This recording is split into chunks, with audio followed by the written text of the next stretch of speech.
Jean-Philippe Denis, bonjour. Bonjour Mounia Van de Castel. Vous êtes professeur en sciences de gestion à l'université Paris-Saclay et rédacteur en chef de la Revue française de gestion. Alors nous allons parler de la recherche en management et notamment de la place du livre et de sa portée dans un monde qui est plutôt régi par la course aux articles dans les revues classées et qui font ainsi varier la cotation des professeurs et par la même occasion de la valeur des diplômes des établissements dans lesquels ils enseignent.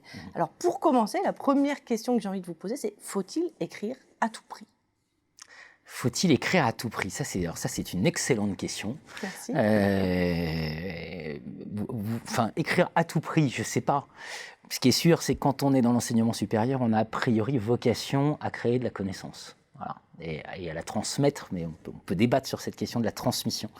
Mais de toute façon, on travaille sur la connaissance. Donc, écrire, il y a plein de façons d'écrire. On peut écrire effectivement des articles, comme vous l'avez évoqué, des ouvrages, des billets dans la presse, et puis un cours, ça peut être un acte d'écriture. Si je prends les MOOC par exemple, parce que ça ne relève pas d'une écriture. Donc je pense qu'on n'a pas d'autre choix en tout cas que d'écrire, et c'est même pour ça qu'on a choisi ce métier. Mais là je parlais plutôt du système actuel qui est, comme je disais, une espèce de course à la publication dans les revues classées et une course à la production qui finalement instaure une certaine, j'ose le mot, une certaine médiocrité qui dessert la discipline. Alors, qu'est-ce qui s'est passé ? On en a débattu déjà On à en a plusieurs déjà reprises. débattu. C'est un problème de hit parade. C'est un problème de hit parade. Toutes les institutions gèrent leur place dans les classements. C'est totalement stupide parce que globalement, et Pierre-Michel Menger nous l'enseigne très bien, les classements ne bougent pas. C'est-à-dire qu'on retrouve toujours aux 4 premières places les mêmes. Mais pour qu'ils restent les meilleurs, il faut toujours qu'ils aient 3 coups d'avance. Donc voilà, hit parade. Qui dit hit parade dit il faut des morceaux classés dans les hit parades. On a pris l'exemple des buts dans le football. Là, je vais prendre la musique, mais c'est du coup, on fait des 45 tours. Les 45 tours, c'est l'article. Et il faut des articles, le plus grand nombre d'articles possible, classés le plus haut possible dans les hit parades. Voilà. Alors, justement, est-ce qu'on ne pourrait pas imaginer casser le système, avoir un certain militantisme qui pousserait à dire « Eh ben non, moi je refuse ce système et je veux écrire moins et mieux ». Et alors, peut-être moins d'articles ou alors carrément des livres. Un militant, vous en avez un devant vous. Je sais bien, c'est pour ça que je m'adresse à lui. Et paradoxal, puisqu'il est rédacteur en chef de revue. Donc il assume totalement cette ambivalence. D'ailleurs, pourquoi je l'assume, cette ambivalence ? Parce qu'effectivement, on choisit ce métier pour la liberté. On choisit ce métier pour la variété de tâches à accomplir entre les enseignements, des projets divers, en collectif, plus individuels, des cours en petits comités, je pense aux classes de M2, ou à l'inverse, des cours devant des amphis avec parfois 200 à 300 étudiants. Donc on a une diversité de tâches qui est extrêmement importante.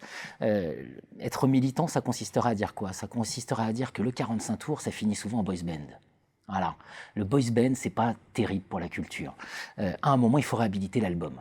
Alors c'est vrai que l'album, on sent que de partout, il va mal. Voilà. L'album, il est chahuté par le numérique, par le fait qu'on consomme, on consomme 30 secondes d'un morceau et puis ensuite on passe au mot. Enfin, c'est la société du zapping.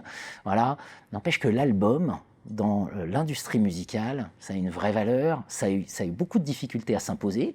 Je me souviens d'Albéric Tellier, son ouvrage Bonne Vibration nous explique comment certains acteurs sont allés contre les règles de l'industrie pour imposer des albums, et même des albums live. Voilà, des albums live. Nous, en gros, l'album, ce serait écrire plutôt des livres. Et alors justement, on parlait d'indépendance. Est-ce que écrire des livres, c'est pas une question d'indépendance ? Je pense que c'est une indépendance qu'on doit s'offrir. Voilà. On a oublié peut-être que les 18 leçons sur la société industrielle de Raymond Aron, c'est son cours de la Sorbonne. Michel Foucault disait « Si je savais quel livre j'allais écrire, je n'aurais jamais le courage de l'entreprendre ».